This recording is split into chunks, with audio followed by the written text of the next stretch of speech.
Marcelo Cavazzoli, fundador, CEO de Lemon. Emprender era tan raro que a veces gente te decía, ¿y cuándo te vas a poner a trabajar? Se mudaron a un departamento más lindo, se compraron un auto, veías cómo progresaban y yo seguía ahí dándola. Para emprender tenés que abrazar el fracaso. En 2020 nos pasó que levantamos $120.000 y la tarjeta fue algo que siempre estuvo ahí. Fue, apostemos la tarjeta. Hicimos una lista de espera y la lanzamos y se hizo mega viral. Siendo ingeniero informático, me hablas de cultura y qué es esa palabra, people, ¿viste? Salí de acá, vamos a programar. ¿Cuánta gente tiene Lemon hoy? Hoy somos 160 personas y obviamente estamos trabajando un montón con AI. Que hay unos que lo ven como un copilot. Yo lo veo al revés. Todos los procesos que solíamos hacer lo estamos reinventando ahora en Lemon. O sea, los ciclos que antes por ahí tardaban 3 meses, lo estamos apuntando a hacer en 2 semanas. La otra que me preocupa es el empleo. ¿Qué pasa si el día de mañana no tenemos que trabajar? Ahí tendrías que tener abundancia extrema. Tendrías que tener riqueza por todos lados. No sé si el capitalismo que tenemos hoy siga siendo efectivo. Estamos en un cambio. El mundo cripto, de alguna forma, está muriendo. Se está convirtiendo en una infraestructura, no en un producto como fue en los últimos años.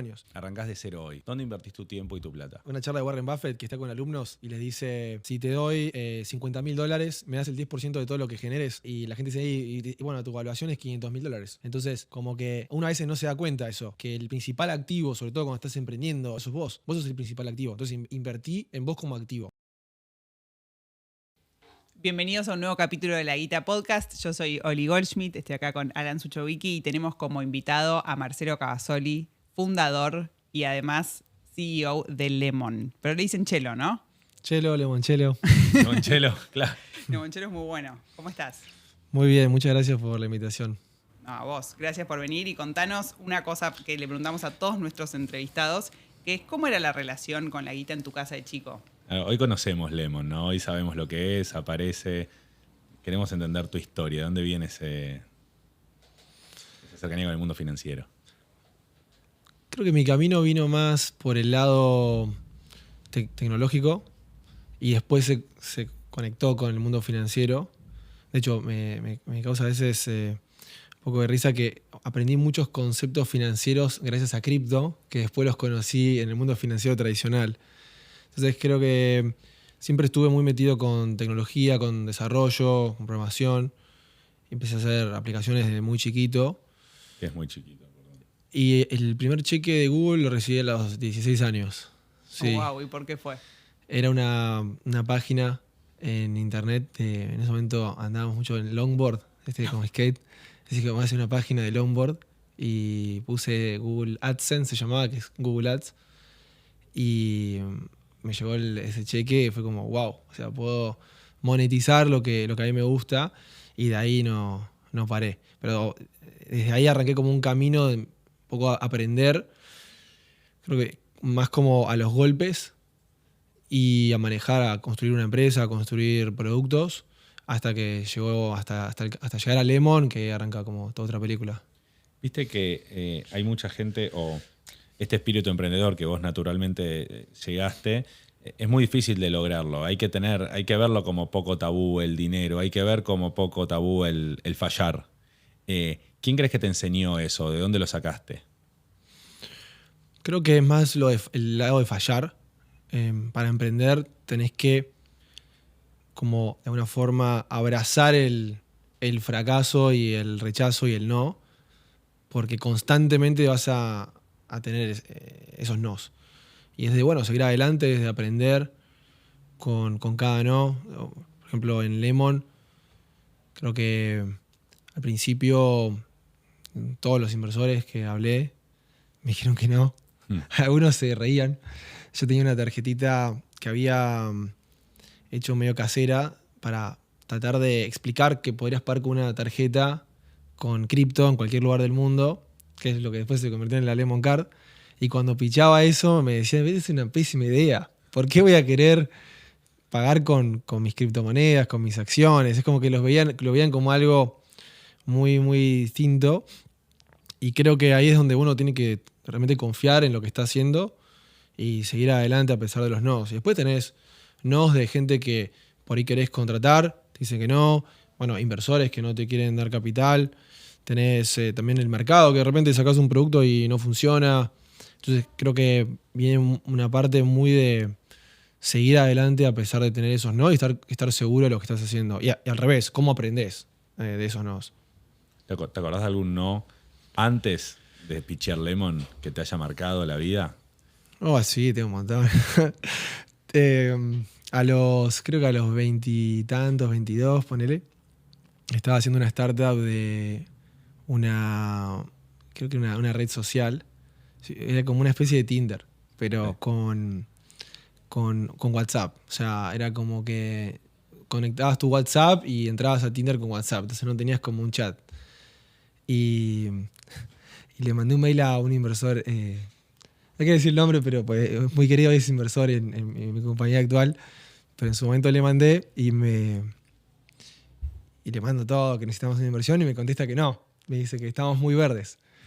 Y para mí tenía razón, hoy viéndolo tenía razón, pero en ese momento dije no está. Y yo al revés, le respondí el mail diciendo por qué se estaba equivocando.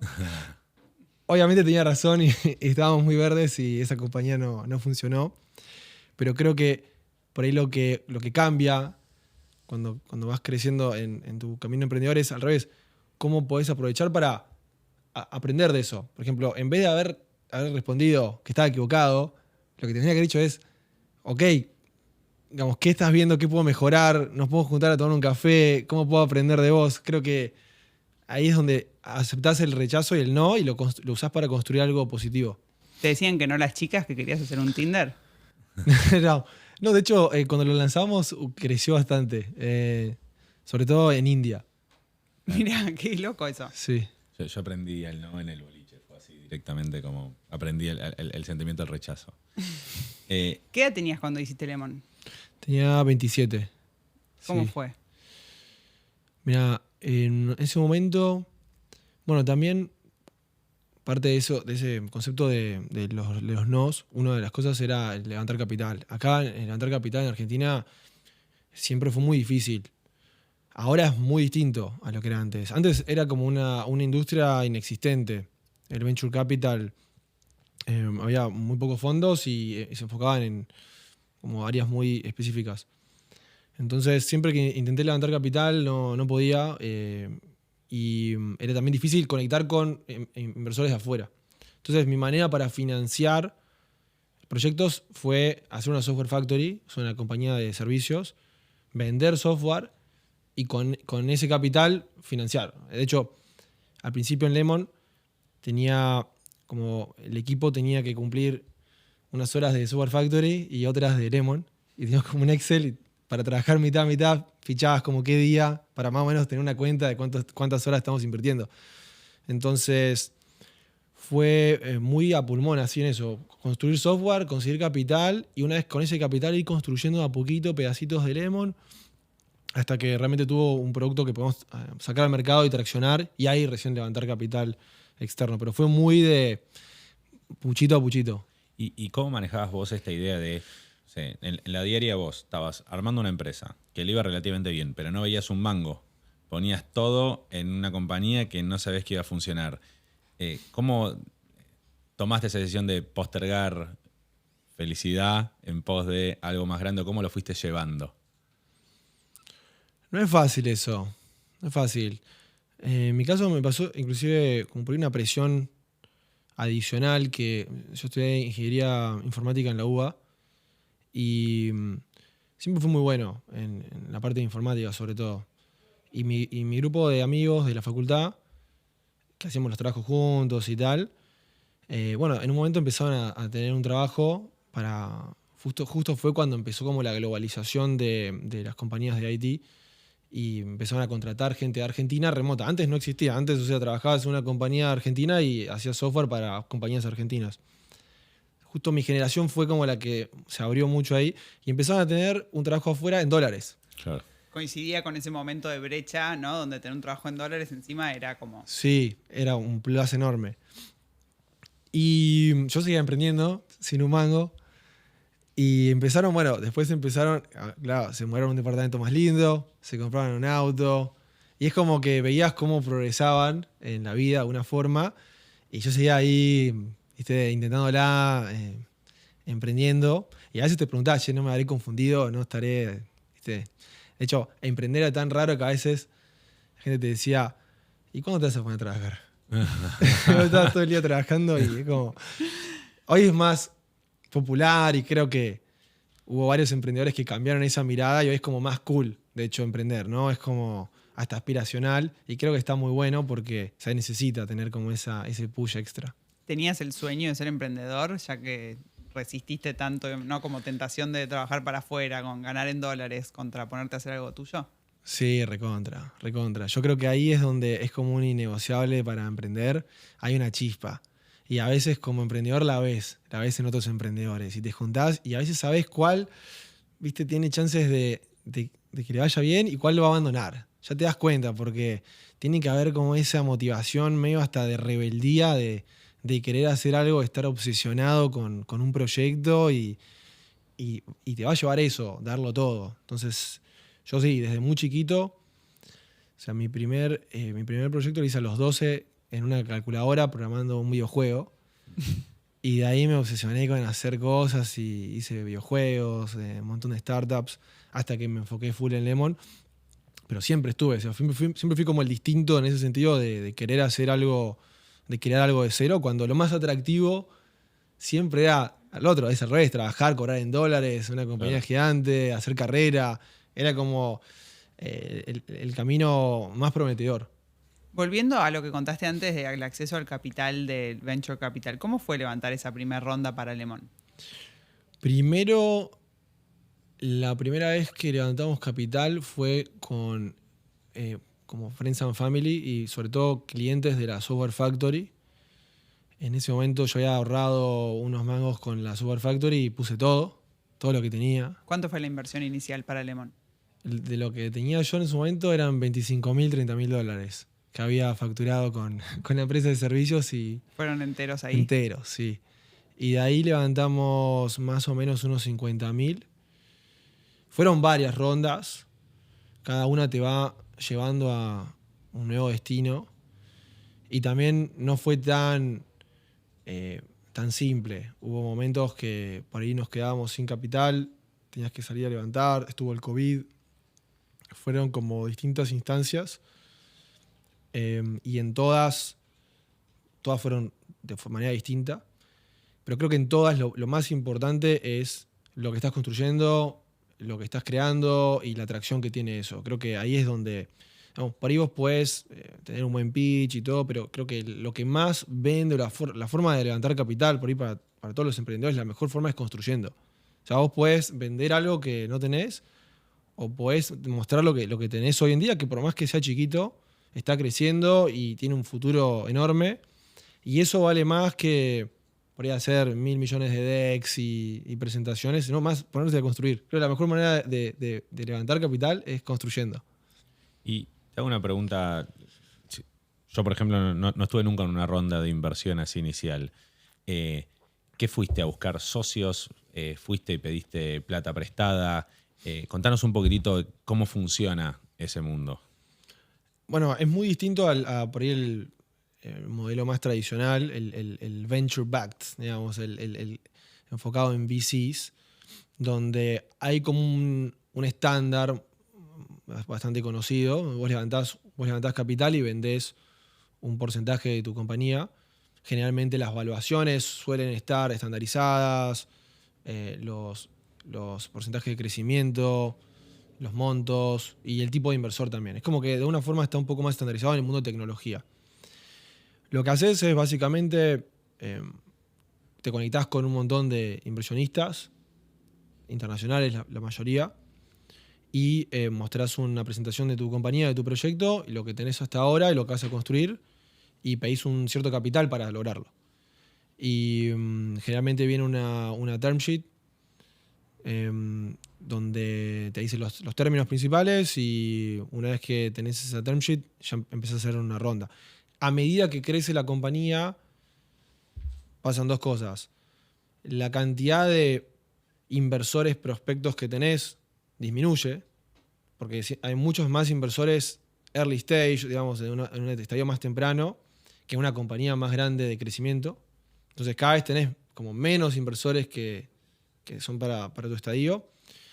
Y lo segundo es el due diligence, digamos, la debida diligencia. O sea, una cosa es una startup que está recién arrancando, que por ahí tiene, viste, una sociedad constituida, todo medio bootstrapeado, muy casero. Un borrador, digamos. Borrador, tenés, no sé, yo no cobraba un sueldo hasta la ronda, hasta la segunda ronda no cobré sueldo, por ejemplo.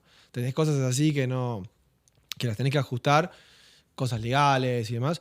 Y después en una ronda mucho más grande ya tenés una calidad en lo que es tu debida diligencia mucho más alta, donde eso ya se arma un data room, tenés un montón de información, tenés auditorías contables, licencias, como dura un proceso que dura mucho más por el tema ya esta revisión legal que hasta por ahí más comercial. Entonces va cambiando, es un camino distinto. Te hago 2 consultas ahí. La primera, y esta más cortita, pero te contactás con un inversor de afuera. En la realidad, ¿qué significa? ¿Cómo llegás a ese mundo a poder contactar con un inversor de afuera? Bueno, ahí aprendí mucho en levantar capital y contactar inversores. Y por ahí lo que recomendaría a cualquier persona que quiera levantar capital es que lo piense en una forma de construir una relación. Un inversor, en realidad, no es que vos te relacionás con una compañía, tú te relacionás con una persona que trabaja en un venture capital. Con un ser humano. Es lo Con que un ser está diciendo. humano. Es como que es un vínculo. Exacto, no es como, algo full transaccional.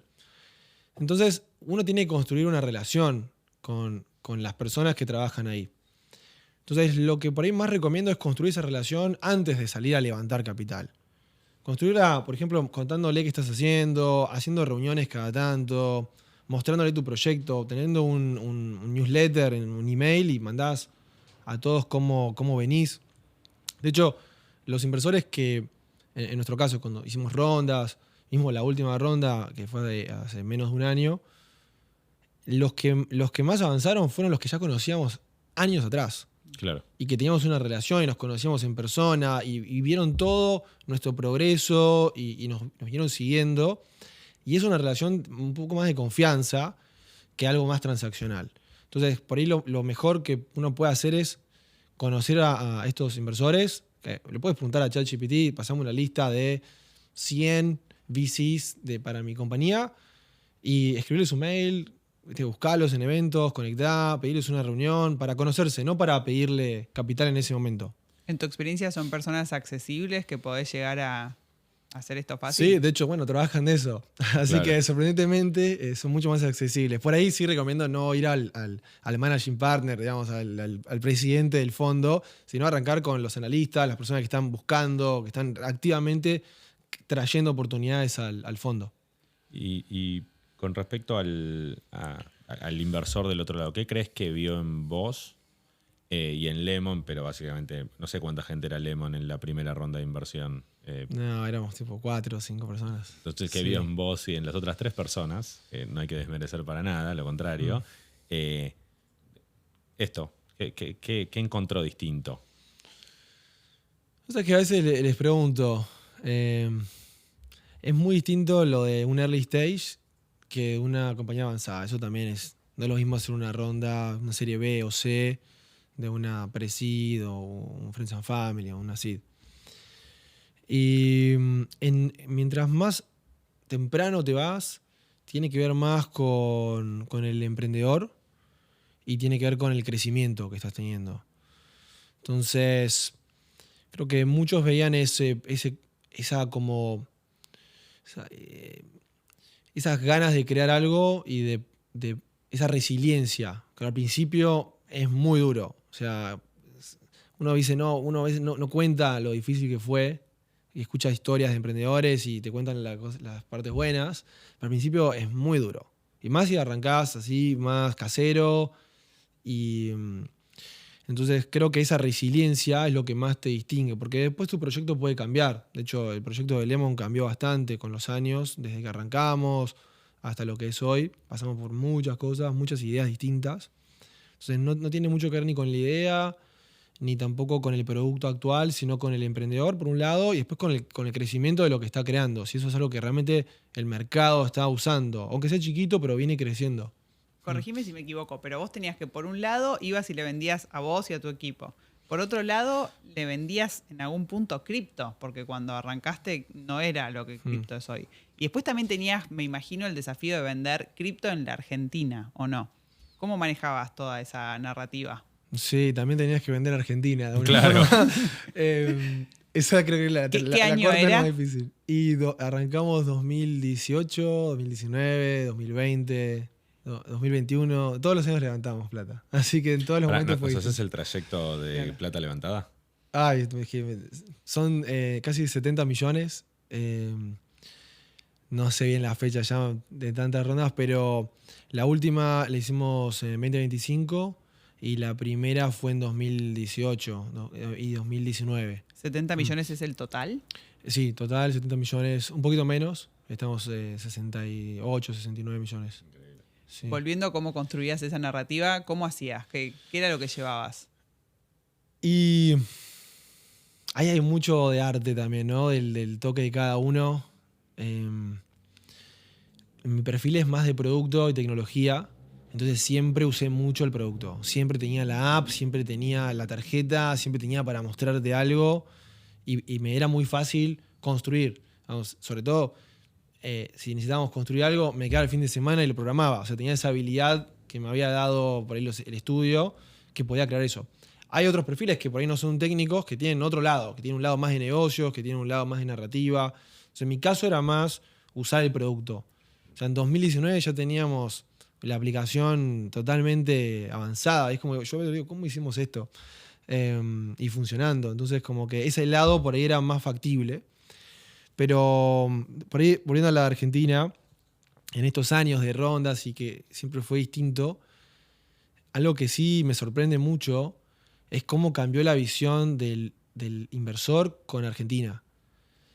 ¿Cómo fue eso? A ver, contanos un doble clic ahí. Al principio era casi desconocido, como, bueno, no sé ni de qué me estás hablando, Argentina. Después se fue como algo negativo. Sí. Que decíamos, ¿cuándo te vas de Argentina? ¿Cómo podemos hacer para que Lemon viva en otro país? Y después es, che, ¿cuánto más podemos crecer en Argentina? O sea, fue como algo que irrelevante a algo negativo, un riesgo para la compañía. Las preguntas íbamos a San Francisco y era, ¿cómo vas a de-risk Argentina? O sea, ¿cómo te vas a sacar el riesgo de Argentina? ¿Y qué le contestabas? Y estamos expandiéndonos en otros países. O sea, no es que le vendías a Argentina mejor, le decías Brasil. No, bueno. Estaba invendible en una época. Y en un momento estaba difícil. Pero no, obviamente que nosotros apostábamos mucho por Argentina, pero en ese momento también tenías que mostrarle que la compañía podía crecer fuera de Argentina. De hecho, lanzamos Perú y que nos haya ido muy bien en Perú fue como una gran señal de que esto se puede replicar. Porque además también, no solo Argentina, sino, che, Lemon, digamos, es exitoso por la dinámica que se da en Argentina, digamos, por esa demanda de Bien. otro sistema financiero. Una pregunta válida, ¿no? Como Sí, que yo totalmente. también me la hago, quizás. Pero me sorprende que el año pasado ni una sola de esas fue esa pregunta. Fue ¿cuánto más podemos crecer? ¿Y qué más podemos hacer en Argentina? ¿Y cómo ves el crecimiento de Argentina? Fue un cambio enorme. Tengo muchas preguntas por el lado de tu cabeza, ¿no? Y recorriendo este hilo que nos venís contando. Primero, una vez que recibiste la plata de los inversores, la primera, segunda, no importa qué ronda, ¿dormías mejor o peor?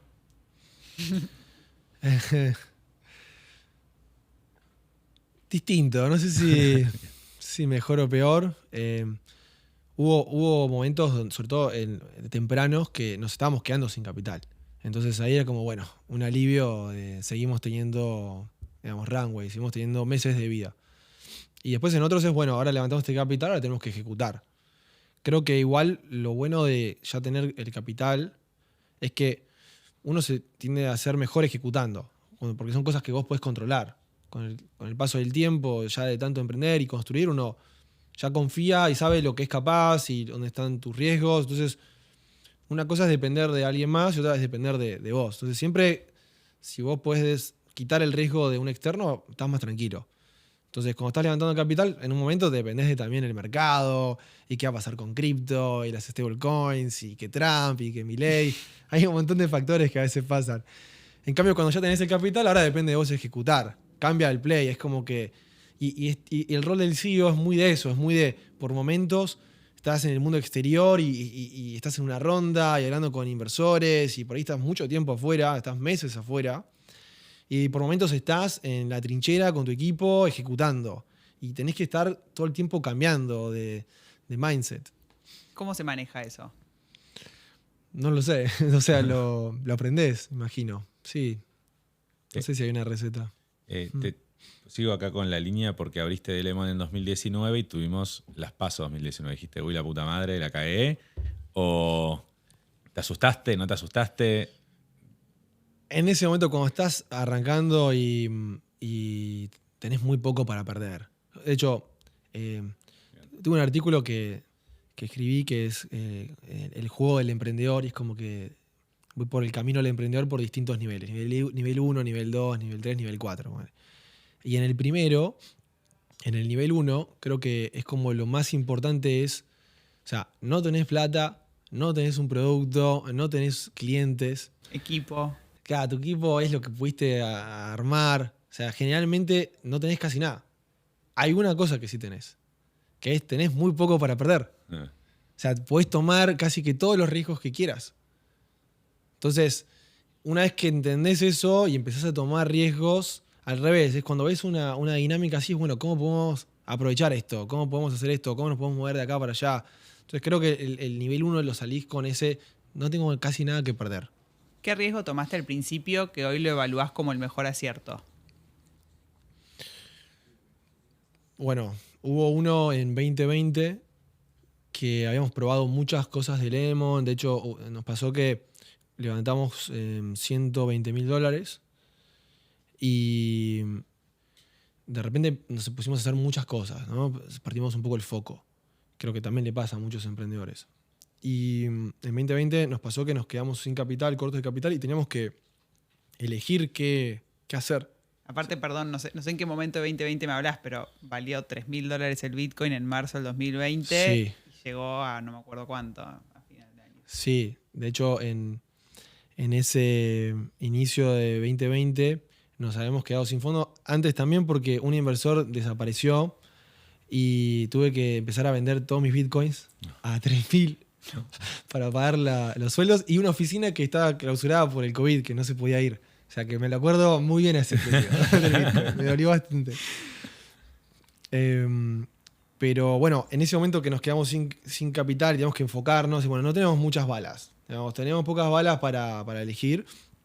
Me acuerdo que hice un Excel con todas las cosas que tenía Lemon y para todos los caminos que podía ir. Y en ese momento fue apostar todo por la tarjeta. ¿Y qué por la Lemon mataste? Card. Teníamos de todo. Teníamos procesamiento de tarjetas, link de pago, un portal para poder... era el Lemon Shops, que teníamos para comprar, como vender online. Después teníamos B2B, que era como para venderla a empresas. Y después teníamos la app de Lemon, que era como para comprar y vender cripto, que eso venía andando, o sea, no estaba explotada, pero venía andando. Y la tarjeta fue algo que siempre estuvo ahí, viste, como que hasta antes de levantar capital yo iba con la tarjetita. Entonces fue, apostemos la tarjeta. Hicimos una lista de espera y la lanzamos. No teníamos ni una línea de código construida. Sabíamos cómo hacerlo, ya habíamos tenido como los proveedores, pero lanzamos la lista de espera y se hizo mega viral. Pero había más usuarios en la lista de espera que en la app de Lemon. ¿Esa fue una buena estrategia de marketing o por qué crees que fue? Ahí es donde para mí encontrás el famoso market fit o digamos, ese mercado que demanda el producto. Y de tanto por ahí fracasar con otros proyectos o mismo Lemon o otras ideas, lo sentís y no tenés ninguna duda que lo encontraste. O sea, en nuestro caso, me acuerdo una vez que abro, creo que era, no sé si Instagram o una app así, y veo un anuncio de Lemon. Y le digo al encargado de marketing, le digo, che, ¿estamos corriendo anuncios? Me dice, no. Y claro, era un usuario que estaba haciendo anuncios de Lemon para poder recibir la tarjeta antes, porque si metía más gente antes, le llegaba antes la tarjeta. Entonces, son esas cosas que te das cuenta, esto funcionó. Y ahí haces double down, ahí dejamos de hacer todo y le pusimos todo ahí. ¿Podés seguir un poco más con Emprendedor nivel 2, nivel 3 y nivel 4? Que me interesó también el concepto. Nivel 1 estás así en esto que no tenés nada que perder. Nivel 2 es cuando de alguna forma encontrás ese market fit, que es por ahí este tema de la tarjeta. Pero por ahí no la tenés, pero le pones todo a eso. Nivel 3 es cuando ya no das abasto, o sea, tu capacidad de ejecución no alcanza por la demanda que tenés. A nosotros nos pasó que la tarjeta había tanta gente pidiéndola que teníamos tipo 2-3 meses de demora. 2-3 meses para recibir la tarjeta. Qué lindo. Qué buen problema. Ese es un buen problema. Y después, y ahí en el nivel 3, tenés que vencer por ahí más tus debilidades. Es como el principal enemigo sos vos. No. ¿Cómo sería eso? El nivel 3 te va a pegar porque vas a tener éxito. Ya tenés como tu compañía, tenés ventas, digamos, y lo que es usuarios. Y lo que más complica o más riesgo trae es vos como emprendedor. Son tus debilidades. En qué sos malo vos es donde más se te va a demostrar. Si sos malo manejando a las personas, si sos malo manejando en la parte financiera. Ahí es donde vas a fallar, donde tenés fallas y vas a tener que aprender muy rápido de esas fallas y corregirlas. ¿Te puedo preguntar en qué pensás que vos sos malo? Uy, yo pasé por muchos errores. Creo que tuve de todos. Desde aprender de manejo de finanzas hasta personas. Y también creo que por ahí mi principal debilidad fue la confianza en uno mismo. Que obviamente uno cuando tenés un montón de éxito decís, pero ya la pegaste. Es tipo, no, por ahí al revés, es cuando más te pones en duda, ¿no? Y confiar. ¿El síndrome del impostor sería? ¿O qué? Sí, ponerle algo así, pero por ejemplo, venían, no sé, inversores y me decían, no, vos tenés que hacer tal cosa, venía un emprendedor exitoso, y es como que a veces terminás escuchando más otras voces que la tuya, y creo que ese fue mi error. Hasta que en el momento que dije, che, no quiero escuchar más a nadie, voy a hacer lo que yo creo que es correcto, y hasta que no tomás ese coraje, no sale. Ese fue mi mayor punto de aprendizaje. Y que si lo lográs vencer, te lleva al nivel 4, si querés, que es como... Estamos acá ahora. Sí, después escribirás el 5, 6. El 5, sí. Todavía no llegué a ese. Que ahí es cuando ya no tenés un producto, tenés un negocio. Un negocio que factura millones de dólares, que crece, que tenés un equipo. Y ahí sí ya empieza a jugar más, no tan bien qué tanto ejecutás vos, sino que también ejecuta tu equipo.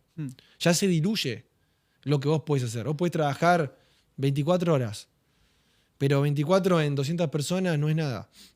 Entonces ahí ya empiezan a jugar otras dinámicas. También influye en qué te enfocás. Por ejemplo, no es lo mismo hacer un millón de cosas que elegir una correcta. Entonces ahí es la parte más de estrategia. Y es cómo con tu equipo ponés las mejores cabezas que tenés a elegir la mejor estrategia y ejecutar esa estrategia. Entonces se convierte en algo distinto y yo creo que mejor. En todos los niveles se pone más divertido y es mejor. Hablemos un poco de esto. Vas a tener que pasar el artículo este. Bueno, porque de verdad que está mega interesante. Pero digo, hablemos un poco de esto, de este último problema que te encontraste, que ya estás solucionando, que es el tema del equipo. ¿Qué son las cosas claves a saber o tener en cuenta o problemas con los que te vas a encontrar si sos emprendedor? La cultura es el número uno. Es por ahí una palabra muy cliché. De hecho, a mí me pasaba que siendo ingeniero informático me hablabas de cultura y qué es esa palabra, people, ¿viste? De recursos humanos. Salí de acá, vamos a programar. Lo primero que pensaba.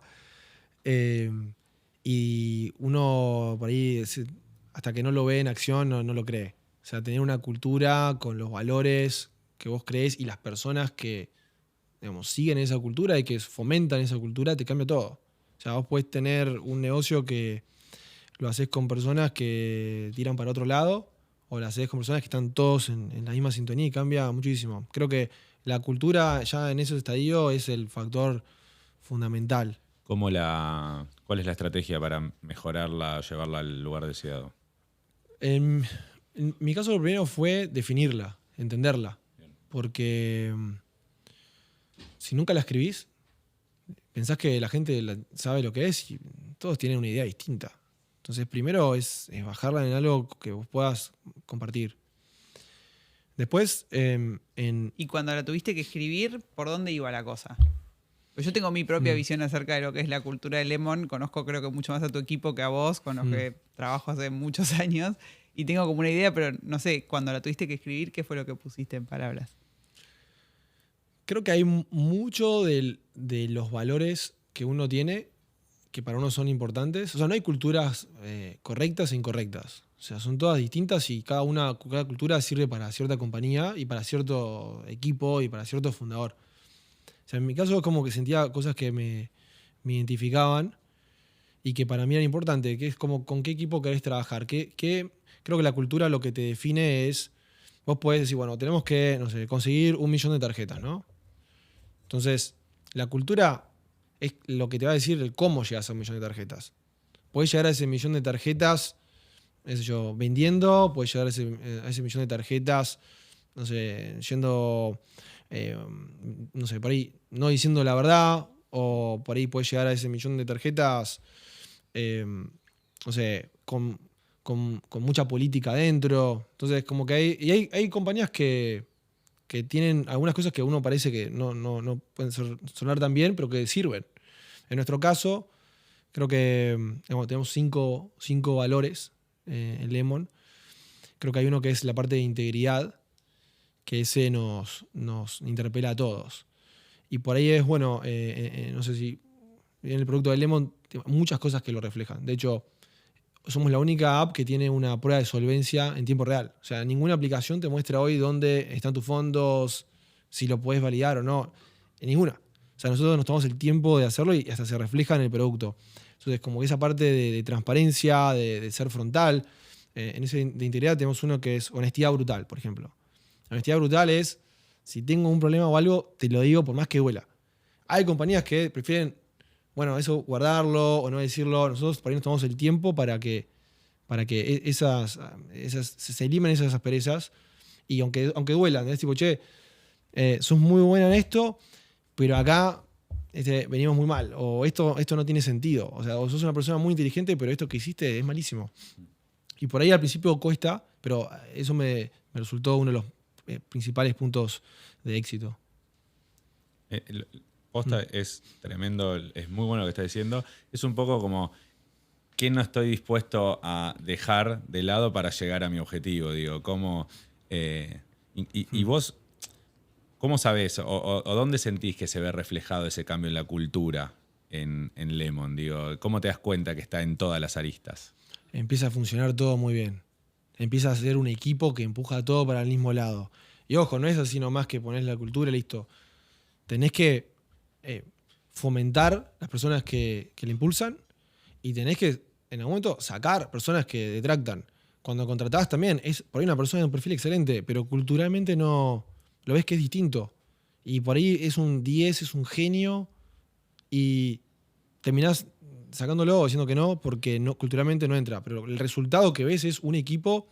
Yo lo veo como, hoy en día me parece muy, no sé si, no sé, en la facu, como estudiaban, tuvieron que hacer un trabajo como en equipo con sus amigos de la facultad que los conocían hace tiempo.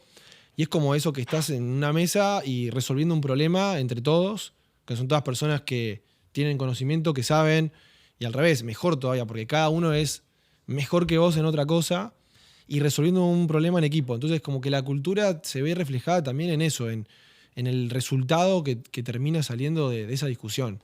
¿Cómo te llevaste con estas decisiones que seguramente te tocó afrontar de echar gente o situaciones conflictivas laborales? ¿Cómo las aprendiste a llevar? ¿O las llevas bien? Primero sería la pregunta. No, sí, o sea, nunca es bueno, nunca es algo lindo echar gente. Creo que en mi caso nosotros tuvimos que hacer en 2022 un layoff y creo que al revés. Fue algo tan que no querés volver a repetir, que aprendés de los errores que te llegaron ahí y te enfocás en cómo para no tener que hacer esto de nuevo. Y creo que eso nos hizo mucho mejores en muchas cosas. Entonces, por ahí al revés, es de las cosas que, y no solo de muchas cosas que te pueden pasar, es este concepto de cómo tomás de algo negativo, de algo que no está bueno, y lo construís en más poder, en algo mejor. Ese para mí es el rol del emprendedor. Y eso es muy difícil de encontrar. O sea, tenés una situación que es terrible, que puede ser que te quedaste sin capital, o puede ser esto, lo otro, o el negocio no va, o tenés que pivotear. Y ahí es como que te tienen que salir esas ganas y ese empuje para encontrar la vuelta. Creo que hay un libro que se llama The Hard Things, About Hard Things, que es de Ben Horowitz, que es el cofundador de Andreessen Horowitz, que es el VC más prestigioso del mundo. Y él tiene un capítulo entero que se llama La lucha o The Struggle. Dice que todo emprendedor, no importa si es Mark Zuckerberg o Peter Thiel o el que quieras, tiene un momento que es la lucha, que es el momento de struggle, donde ¿viste? No sabes ni cómo vas a resolverlo, te preguntás por qué arrancaste la compañía, te querés ir, ¿viste? Y es como, a todo emprendedor le pasa. Y ahí lo que distingue los emprendedores exitosos de los que no sobreviven es eso, es el que sigue adelante y le encuentra la vuelta. Y ojo, por ahí no existe esa vuelta. Y hay muchos que terminan. Pero el éxito viene de pasar esos momentos. Volviendo a esta situación de que contabas de los layoffs, que a todas las empresas tecnológicas, casi que a todas en algún momento les toca, ¿cuánta gente tiene Lemon hoy y qué estás pensando para el mundo del trabajo que va a cambiar tanto con inteligencia artificial? Hoy somos 160 personas y obviamente estamos trabajando un montón con AI. Del lado por ahí más ingeniero, es uno de los pilares fundamentales con los que estamos construyendo Lemon y queremos que va a cambiar completamente. O sea, yo soy viste que hay dos bandos que dicen, no, bueno, pero esto va a ayudar y es como un complemento. No, para mí va a cambiar totalmente cómo se trabaja. ¿Pero no va a ayudar? Sí, va a ayudar. Sí, claro, pero viste que hay unos que lo ven como un copilot. Claro. Yo lo veo al revés, es una nueva forma de construir. Como un disruptor. Sí, de hecho, nosotros todos los procesos que solíamos hacer de desarrollo de software de años, o sea, que venimos construyendo software, lo estamos reinventando ahora en Lemon. Todos. Por completo. O sea, los ciclos que antes por ahí tardaban 3 meses, lo estamos apuntando a hacer en 2 semanas. Los roles que por ahí antes era, no sé, el de producto baja la especificación, después hace el de diseño, después lo lleva a tecnología, después lo conectan, que era un caminito así lineal de 3 meses, está cambiando por completo. Nosotros hoy tenemos diseñadores que están bytecodeando y están creando directamente la interfaz, que después la toma otro motor y la programa en la aplicación. Entonces, todavía estamos entendiendo cómo y probando distintas formas de crear software, pero cambia por completo la estructura. Obviamente que hoy no podés poner una máquina así como esos que ves en Twitter que dicen, puse una gente a que me haga, no sé, $10.000 por mes y que Sí, bueno, sí. todavía no está ese futuro. Pero hoy muchos procesos de construcción de software se están reinventando por completo y si uno no lo ve temprano va a quedar atrás y te van a pasar por arriba, porque vas a tener una compañía, un competidor que va a hacer las cosas 10 veces más rápido. Y en cuanto a la gente, en cuanto al trabajo, ¿en qué sentido lo ves disruptivo esto? Y cambio de roles completamente. ¿Dónde invertís el tiempo? El tiempo que ponías antes por ahí, no sé, mismo haciendo un diseño, que estabas, no sé, 2 semanas con un archivo, hoy te lo arma una AI y puedes editar sobre eso, puedes hacer como doble clic en otras cosas, puedes invertir mejor tu tiempo. Entonces, lo que más va a cambiar es dónde invertimos el tiempo, digamos, nuestro esfuerzo laboral versus a lo que es hoy. Y te hago una pregunta así que medio que nada que ver, pero ¿hubieses preferido o preferís ser emprendedor en estos tiempos o lo que era antes, digo, con menos... Vos sabés que me he preguntado eso muchas veces, sobre todo porque veo a los emprendedores de ahora y veo que es muy distinto el juego. O sea, es ¿Cómo, muy pará, distinto. vos no te sentís un emprendedor de ahora? Sí, pero los que están recién arrancando. Digamos, los que están recién arrancando. Sí, veo muchos emprendedores así que a veces ayudo también y charlo, o los veo y me pichean y demás. Y es muy distinto como el contexto en el cual están emprendiendo. O sea, hoy tenés una competencia feroz, pero también tenés muchísimas herramientas, tenés muchísimo capital al alcance. Es como otro juego completamente distinto. Yo cuando emprendía, no había emprendedores, no había capital y era muy difícil hacer tecnología. Yo por suerte tenía la tercera, que podía hacer tecnología así, desde el fin de semana en mi casa, si quería. En la facultad podía programar si quería. Entonces tenía esa ventaja. Hoy, digamos, la parte de tecnología baja muchísimo, o sea, cualquiera puede hacer un emprendimiento, sobre todo un MVP, lo puedes armar. Si te sentás con AI lo puedes armar. El capital está por todos lados, pero hay una competencia feroz. ¿Los envidias o no los envidias? No sé, es que esa es la respuesta, es como que es muy distinto. No sé si es mejor o peor, o más fácil o más difícil, solo sé que es re distinto. Pero sí, lo que se mantiene es esa chispa emprendedora. Lo tenés que tener igual y tenés que meterle igual. También hay un mundo donde está capaz, esto es más globalizado, es más fácil llegar a aparecer, estar en otros pero también tenés emprendedores de todos lados. Tenés emprendedores, competís contra muchas más personas. Es una locura. O sea, tenés emprendedores que por ahí están haciendo algo en Argentina que no viven en Argentina. Aplicaciones que se usan acá que de finanzas. De hecho, hay aplicaciones que creo que no me acuerdo de una europea, ni siquiera, no sé si saben que están operando en Argentina y se está reusando acá, no importa cuál, pero como que tenés esos casos, que tenés mucha más competencia, que lo hace distinto al juego. No sé si malo o bueno. ¿Alguna cosa de inteligencia artificial que hayas visto en el último tiempo reciente que te haya volado la cabeza, por más de que estoy segura que estás muy empapado de todo? Sí, por ahí, más que de sorprender, por ahí el tema de la seguridad, veo que hay muchos avances con ciberseguridad y también mucha especulación, qué puede pasar. Entonces creo que digamos, pueden cambiar muchas cosas muy rápido. ¿Cómo? O sea, para bien o para mal, porque algunos de la seguridad y la inteligencia artificial tienen una visión opuesta. Claro, es que no sé si bien o mal, solo veo que viene un cambio. O sea, por un lado, o sea, tenés alineación y seguridad, ¿no? Seguridad, digamos, los modelos mejores, más inteligentes, sobre todo los rumores de los nuevos modelos, pueden destruir muchísimas aplicaciones que existen hoy, o sea, que superan la seguridad informática que tenemos hoy. Y después, por otro lado, la alineación, que es esto de, bueno, hasta qué punto no estamos construyendo algo peligroso para la humanidad. Hoy tenés hubo algunas renuncias últimamente, Sí. de algunos tipo Chief Scientist Officer y demás que renunciaron porque tenían justamente esos miedos. Entonces, por ahí me llama mucho la atención y estarle pendiente. ¿Algo de eso te da miedo a vos? Sí, obvio, sí. Es algo que me tiene alerta. Creo que es algo que tenemos que seguirlo de cerca y no sé si hay una solución. También la otra que me preocupa es el empleo. El empleo a futuro... Bueno, justo estaba escribiendo algo de eso. Supongamos que esta tecnología sigue creciendo a esta velocidad. Podríamos llegar a tener una posibilidad que haya para los empleos actuales una gran ola de desempleos que podría traer una crisis de alguna forma. En un horizonte de tiempo. No, es que no es mi especialidad, pero, No, pero...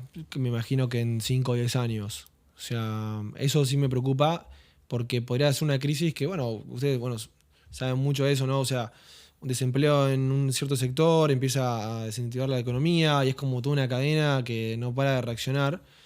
Y entonces, obviamente, tenés que crear nuevos empleos distintos que no existen hoy. ¿Qué puede suceder? O sea, una posibilidad es que se creen empleos más rápido de los que desaparecen y otras que tengamos que hacer algo distinto como sociedad, una nueva forma de organizarnos. Eso es loquísimo, hay que ver si estamos preparados para no trabajar. Pero bueno, eso, exactamente. ¿Qué pasa si el día de mañana no tenemos que trabajar? claro, si el trabajo vale cero, también cuánto valen las cosas y los servicios. Bueno, y pero los ahí productos. tendrías que tener abundancia extrema. Tendrías que tener riqueza por todos lados y necesitarías un nuevo orden, una nueva forma de organizarte. No sé si el capitalismo que tenemos hoy siga siendo efectivo. Por ahí tenemos que encontrar otra manera. 100%. Hay capaz, como yo soy de los optimistas en este aspecto, pero porque digo, bueno, ves el PBI de los Estados Unidos y si bien el empleo está desacelerando, también el crecimiento gracias a la inversión en IA y esta lluvia de emprendedores y competencia voraz, nada, son más compañías, es verdad. Son compañías que antes capaz necesitabas 20, 30, 50 personas, hoy unipersonal. Pero bueno, lindo desafío para adelante. Sí. ¿Qué error ves? Te voy a preguntar desde dos puntos de vista y vamos también con la pregunta de nuestros amigos de Nexo, pero ¿qué error ves en emprendedores? ¿Cuál es el error más seguido que encontrás? El número 1 es el tema del foco. Sobre todo los que están recién arrancando, quieren hacer miles. Yo les digo, me presentan un pitch y le digo, mira, tu deck, o sea, tu presentación, son 5 compañías distintas. Claro. Elegiste una. Porque no puedes hacer las 5. ¿Por qué es tan difícil elegir el foco? Creo que es el error más grande. Uno cree que puede hacer más y también no sabe lo que... en mi caso yo no veía el resultado de enfocarme en solo una cosa. O sea, hasta que no me pude enfocar solo en una cosa, dije, wow, mira todo el impacto que tuvo esto. O sea, por ejemplo, en un caso del que hablamos hoy, la Lemon Card. Con la Lemon Card, que es, che, solo hagamos esto, y se convirtió en algo gigante. Yo te quería preguntar algo nada que ver, que es que Lemon siempre tuvo una comunicación muy distinta al resto de las empresas del sector, o será que yo me dedico a comunicación y eso es como lo que más miro. Y me acuerdo que en un momento habían puesto un cartel enfrente de la quinta presidencial que decía algo así, si me lo acuerdo bien, gastá pesos y ganá Bitcoin o algo así. Esa comunicación tan osada y tan distinta, ¿de dónde pensás que viene? A ver, lo principal viene del objetivo de Lemon. O sea, Lemon nace justamente para traer ese mundo financiero tan complejo a las personas y simplificarlo. Creo que fuimos muy buenos en eso. Y también de acercar cripto, esa comunicación puntualmente. Dijimos, ¿cómo hacemos para que la gente tenga Bitcoin? Una vez comprando, de alguna forma, ¿no? Que compre la gente. Pero otra vez, ¿qué pasa si les damos un pedacito de Bitcoin? Entonces, con la Lemon Card lo que hicimos fue justamente que con cada compra vos tengas un pedacito de Bitcoin, que veas cómo es, que suba, que baje, que entiendas cómo funciona, que te intereses por eso, y después terminaron entrando muchísimo más a este futuro. Entonces fue como una punta de lanza, y creo que lo que hacemos se enfoca en eso, en cómo buscamos traer más gente a este futuro y simplificando la experiencia a que cualquier persona lo pueda hacer. Voy con noticia buena y la pregunta a nuestros amigos de Nexo. El exchange de cripto global ya está en Argentina, donde vas a poder invertir y acceder a rendimiento de hasta 12% en dólares digitales. Te dejamos el link en la descripción para que vean más. En línea con esto, Nexo te pregunta, y con otro rol, pues sombrero del emprendedor. Tenés acceso y ves que mucha gente invirtiendo, ya sea en cripto, ya sea en distintos tipos de activos. ¿Cuál es el principal error que ves que comete la mayoría a la hora de invertir?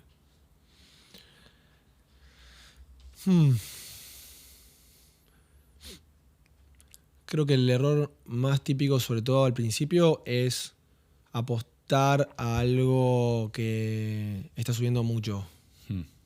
Creo que a veces hablo con gente que está arrancando y le digo, me dice, yo tengo inversiones en cripto. Le digo, ¿qué tenés Bitcoin? No, tengo, no sé, Pepe o no sé qué moneda que nunca escuché.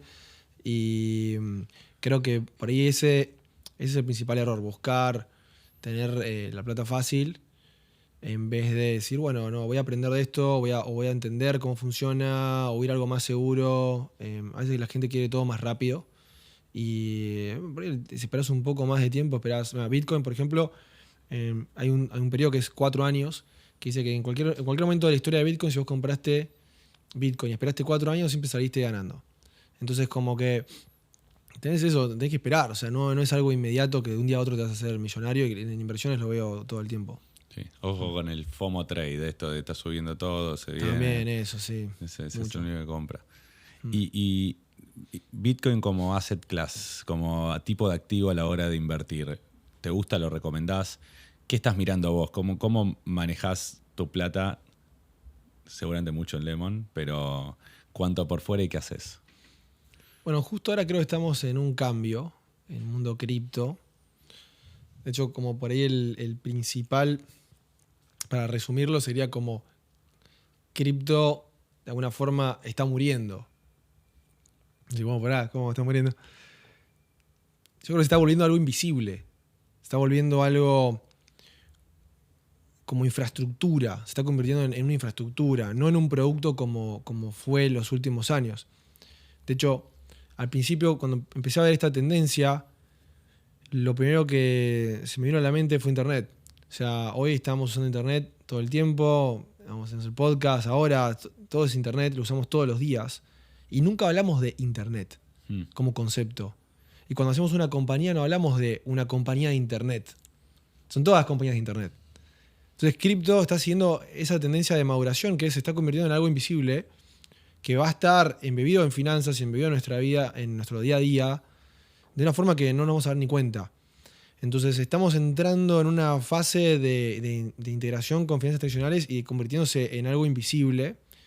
Y ese cambio viene hoy mucho por stablecoins, por DeFi, por envíos internacionales. Viene como casos de uso más inmediatos. Bitcoin obviamente que tiene un rol como reserva de valor, pero hay mucho de lo que se estaba construyendo que viró a infraestructura. Menos por ahí producto y más solución a problemas del mundo financiero tradicional. Y te puedo hacer una pregunta que esta es mía. ¿Cómo gano plata con esa visión?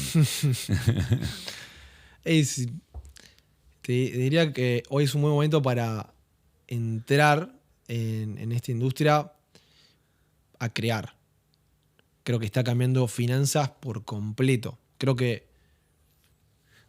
hoy hablamos, sobre todo hay un concepto muy de mercados financieros que es muy local. Es como que una app financiera en Argentina es muy distinta a una app financiera en Chile y una app financiera en Brasil. Creo que todo eso se está globalizando. Se está convirtiendo en una app financiera, punto. No tan sectorizada. Entonces, creo que el momento ahora para emprender en problemas y soluciones reales es muy alto. Y mucho del sistema financiero tradicional no está integrado con cripto, con toda esta tecnología. Hay una oportunidad enorme. Hace poco vi unos chicos también que levantaron una ronda. Hay muchas rondas creándose de emprendedores que están conectando finanzas tradicionales con cripto. Y las están dando vuelta. O sea, están dando un crecimiento enorme. Un ejemplo, ponerle, no sé, Pix. Nosotros fuimos uno de los primeros en tener Pix, que podías pagar en Brasil. Eso funcionaba atrás con, vos agarrabas, cuando pagabas un QR, comprabas cripto, se convertía automáticamente en USDC, ese USDC se mandaba por Polygon, ese USDC que enviaste se convertía en reales y ahí se pagaba. Todo eso en 1 o 2 segundos. Hoy, por ejemplo, tenemos la tarjeta de Lemon, que ahora te permite poder tener consumos en dólares, y es la primera vez, por ejemplo, que Visa hace un settlement en stablecoins. Entonces a Visa ahora, digamos, lo que estamos armando es ese settlement que antes era en pesos, ahora se hace en stablecoins. Entonces tenés chiquito, tenés grande, tenés de los dos lados, se está integrando finanzas con cripto y creo que lo que viene es algo invisible, pero superior al sistema que tenemos hoy, muchísimo más simple. Y sacás un poco el riesgo argentino, ¿no? Porque no tener que pasar por pesos, dólar, etcétera, es una limitación que me imagino que era brava para cualquier tipo de operación como Lemon. Sí, yo creo que viene más, por ejemplo, nosotros crecimos pensando en que mandar plata no era instantáneo. Claro. Crecimos como, bueno, tengo que mandar plata y que va a llegar en tanto tiempo. Yo creo que eso no va a existir más. A partir de ahora es instantáneo. Es como mandar un mensaje de texto. O sea, es como algo, es como un mensaje en internet. Entonces, la nueva generación, vamos a hacer como el meme de los Simpsons diciendo, en mis tiempos tenías que esperar para mandar plata. Ahora lo puedes hacer inmediato y de cualquier lugar del mundo, de una punta a la otra. Entonces, esa capa de infraestructura se viene muy fuerte y va a terminar conectando mucho al mundo. Y ojo, porque también tenés stablecoins locales. Nosotros tenemos en desarrollo una stablecoin propia en pesos, que también te permite un montón de casos de usos y te permite de repente que alguien, no sé, en China, no sé, en Europa, esté comprando pesos y para ellos esté usando para un producto financiero. Termina conectando muchísimo al mundo y creo que esa dinámica también va a cambiar lo que hoy conocemos como mercado financiero. La próxima vez que Scott Bessent quiera comprar pesos argentinos, le decimos que lo haga por Lemon. Sí, lo puede hacer en cripto, en DeFi directamente, claro. abierto. DeFi, que es algo muy interesante eso para que cuentes, es un mundo donde está totalmente centralizado, donde es todo contra contratos inteligentes. Eso cambia la industria financiera muy de lleno. ¿Cómo convive un banco o un Binance mismo o una sociedad de bolsa con DeFi al mismo tiempo sin riesgo contraparte sería? Y es como decir vos, se saca un intermediario, o sea, DeFi es Decentralized Finance, y es donde sacás a un intermediario y pones código. Básicamente la premisa es, ¿en quién confías más? A, en que 1 más 1 es igual a 2, o B, en un humano. Claro. Entonces es como esa math is law, básicamente, que saquemos a los humanos y pongamos código. Entonces vos tenés hoy un mercado, por ejemplo, de lending y borrowing muy grande que se llama AVE, en donde vos podés tomar es como... Es la réplica de la caución bursátil. Es la caución, exacto. Es un mercado de caución descentralizado. Entonces lo puedes hacer con Bitcoin y dólares. También ahora lo vas a poder hacer con pesos, con la stablecoin que estamos sacando, pero donde puedes operar 24/7, puedes hacerlo de manera libre en cualquier momento, en cualquier lugar del mundo, y lo puedes atar a distintos mecanismos. O sea, puedes programar qué hago, tomo caución acá y muevo acá, y puedes optimizar un montón de cadenas de flujos que eso no te la da, esa inmediatez no está. O sea, lo que tiene DeFi también es que es abierto y se puede componer, es composable, puedes combinar distintas cosas. Es increíble eso. Mm. Y no, que en esta dinámica, porque la verdad que sí, es difícil emprender, creo que es más difícil tener una empresa ya formada y con costos de estructura y etcétera en este mundo tan cambiante. La vivieron las tecnológicas en la bolsa, Accenture, etcétera, Globant. ¿Cómo ves Lemon para adelante?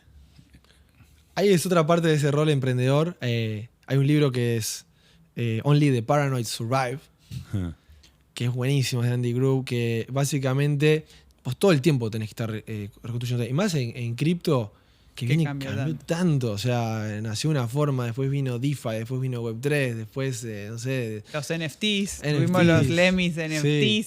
Hicimos, me acuerdo de ese momento del vivo con Santi Maratea para explicar de qué se trataban.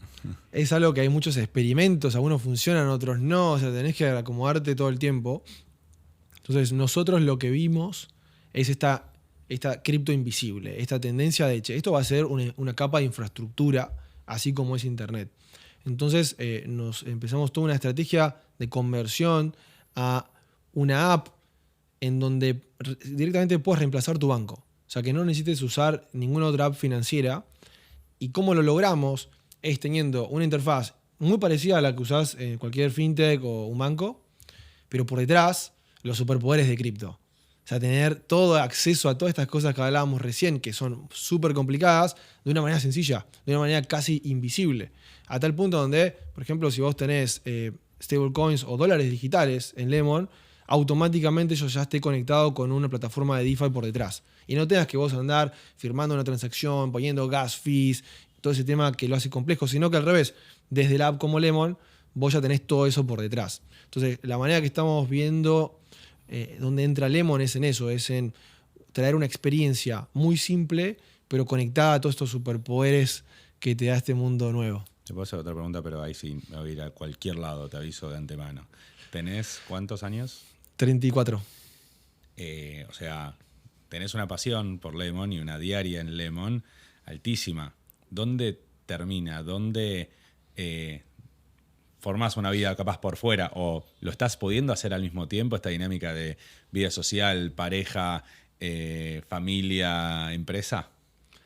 Bueno, ahí tengo como una mirada que a veces es medio distinta, que no creo mucho en el work-life balance. Pero como por ahí no es tan así que bueno, sino como hasta me parece que suena feo. Porque es como work-life. O sea, cuando estás en work, no estás en life. O sea, es como que no tenés vida si estás trabajando. Y esa dinámica creo que te termina metiendo como una prisión. Es como voy a cumplir unas horas de mi trabajo y después tengo vida. Mi mirada es más al revés. Es como que el trabajo es una parte muy importante de tu vida, que tenés que pasar muchas horas, hasta a veces muchísimas más de que pasás con tu familia por ciertos momentos. Y es como, al revés, construirlo en algo que sea divertido, que te apasione, que te desafíe, que la pases bien. No que tengas como, bueno, mi bloque de trabajo y mi bloque de vida personal, sino de alguna forma es una parte de tu vida y tenés que hacer algo que te llene.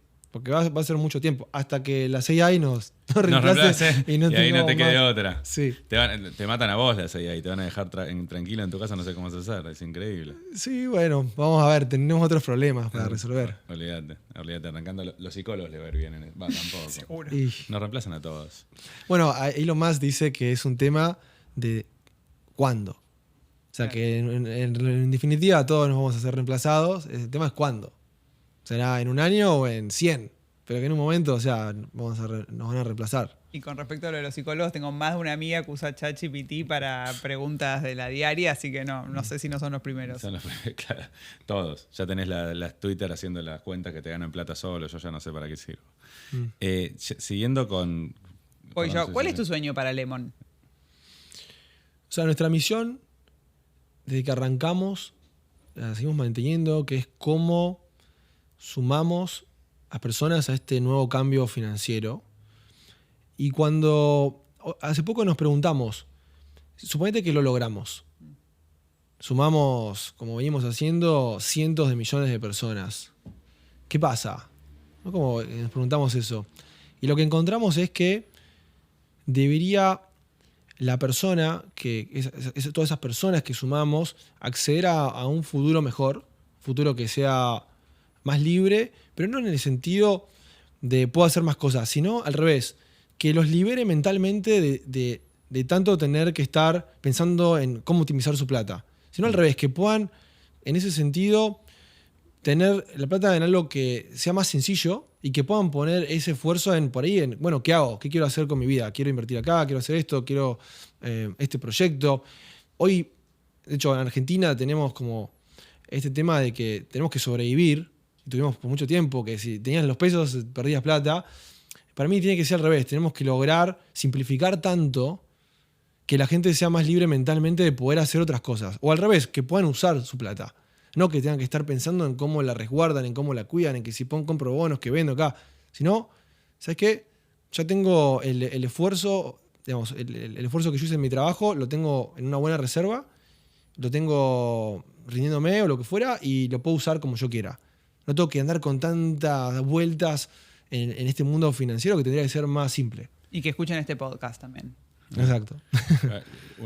Eso no es algo argentino para vos, o sea, es algo, teniendo experiencias en Perú, en otro lado del mundo, decís, ¿es una preocupación que tienen a lo largo del mundo o es Argentina por la que vivimos?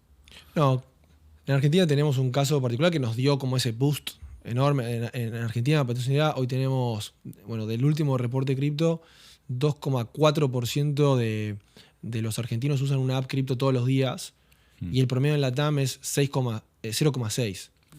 Entonces estamos muy adelantados. Sí. Entonces eso sí se va a ver ahora un crecimiento en toda América Latina que va a acercarse a Argentina, pero también tienen otros usos. El tema de poder tener una buena reserva de valor, poder enviar y recibir dinero, poder recibir... Por ejemplo, en Lemon ahorita abrimos una cuenta de banco en Estados Unidos. Vos decís, bueno, ¿para qué quiero? Bueno, pero te puedes recibir de cualquier persona que vive en Estados Unidos, te puede mandar y vos automáticamente la recibís en Perú. Cualquier persona que tiene una cuenta en Perú. Entonces, es como que te da superpoderes realmente. Entonces, este beneficio que traemos, obviamente que en Argentina se ve de una manera más notoria con el tema de los dólares, la inflación, el problema económico que tuvimos, pero en el resto de América Latina está creciendo y cada vez más. Nuestra compra de stablecoins creció más de 100% en el último año. Y yo creo que va a crecer más de 200%, sobre todo del lado de afuera, que de Argentina. Así que creo que se viene una opción gigantesca en América Latina, pero tiene que ser simple. Si no, no se puede. Vamos con últimas dos, típicas. No sé. No, tengo otra. Listo. No, para cuando salga este podcast en algún momento de mayo, tenemos entendido que va a venir una gran actualización y una gran novedad en Lemon. ¿Nos querés contar cuál es? Sí, estamos mega simplificando la aplicación y nos estamos convirtiendo de una app cripto a una app de finanzas con estos superpoderes cripto. Entonces estamos unificando. Vas a tener solo una stablecoin, o sea, solo dólares digitales, pero vas a poder transferir y retirar lo que quieras. O sea, vas a poder transferir cualquier stablecoin, cuentas de Estados Unidos, de Europa, podés enviar, o sea, es superpoder de enviar. También automáticamente ya tenés rendimientos. No tenés que andar viendo si pones en un fideicomiso, si lo pongo acá. Automáticamente ya arrancás con rendimientos. Y después, por otro lado, todo lo que es inversiones, lo estamos simplificando y agregando muchísimas opciones más. Que vos si querés invertir en, por ejemplo, una compañía de Estados Unidos, o querés invertir en AI, querés invertir en un fondo de AI, si quiero, como recién preguntaste, ¿cómo hago para ser parte de esto? Bueno, podés invertir en un fondo de AI y ya estás tranquilo. Entonces estamos haciendo una nueva versión de la app que simplifica toda la parte cripto, pero que te lo devuelve como un superpoder con esta super cuenta. Locura. Y por ejemplo, a poder comprar S&P, por ejemplo, desde la plataforma. Exacto, sí, y después lo vas a poder usar seguramente en tu tarjeta. Como me dijo el inversor que era una mala idea.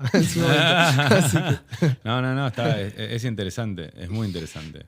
Sí, yo quiero aprovechar esto también para aprovechar de que te tenemos acá y que no todo el mundo tiene la posibilidad de charlar así con vos frente a frente. Entonces, un par de preguntas para emprendedores de otro lado.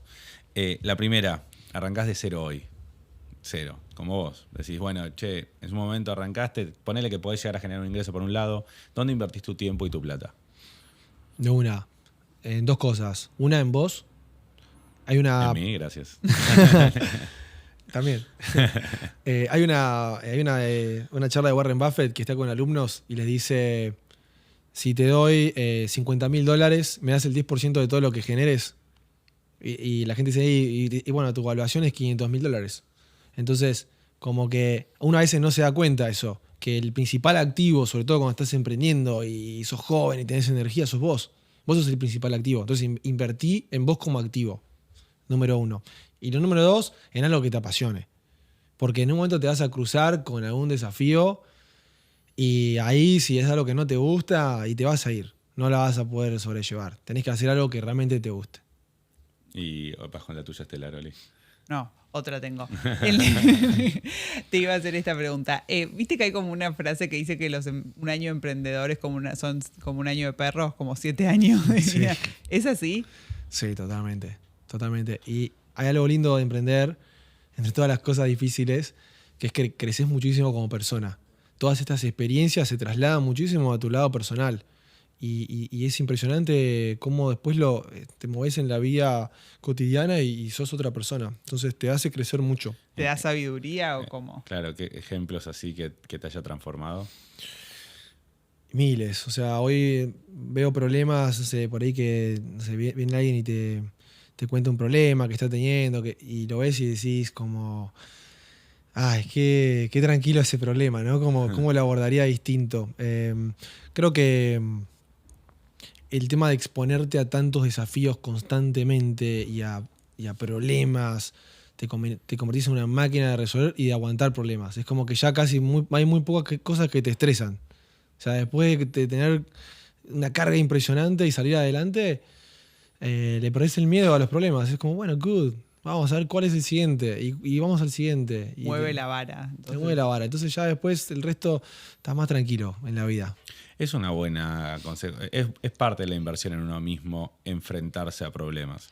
Es una linda manera de ver una inversión, de probar, de hacer y más cuando estás en emprendedor nivel 1 que no hay tanto que perder.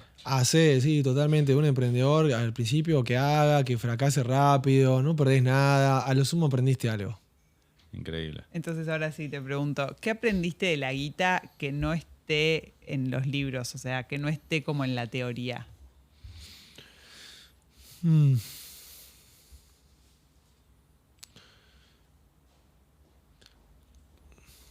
Creo que mi relación con el plata siempre fue un poco, como lo vi como una herramienta para construir cosas, no tanto ni como un fin ni como algo muy importante.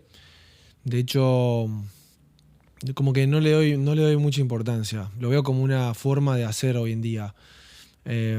A tal punto que hasta no sé si tengo que hacerme mi portfolio, no sé ni cuánto plata tengo hoy en día. Creo que perdería mucho tiempo con todo lo que sube Bitcoin, baja esto. No creo que ni que vale la pena hoy en día ponerme a hacer eso. Pero sí es una herramienta para transformar que te permite hacer un montón de cosas si la enfocás bien. Entonces, por ahí, creo que siempre lo tuve en mente, pero creo que es eso, es usarlo como una herramienta, con un objetivo concreto para transformar o hacer algo. Voy con una última, perdón. ¿Cómo sería la relación con la guita en tu casa hipotética para adelante? Es que soy medio bicho raro, creo. A mí me gusta crear cosas, entonces por ahí lo vería como... Suponete que no estuviera en Lemon, ¿no? Y tengo, qué sé yo, $500 millones en el banco y estaría haciendo 5 compañías distintas. Estaría haciendo cosas. O sea, para mí es como una herramienta que te permite hacer y me divierte, me apasiona eso, me apasiona hacer. ¿Y qué te gustaría transmitir de eso? El día de mañana tenés hijos. ¿Cómo sería? ¿Qué les mostrarías? ¿Qué les contarías? ¿Qué es la plata? Si querés tener hijos, podés elegir, podés transmitir en general. Nos juzgamos. Eso, que lo usen para lo que quieren lograr.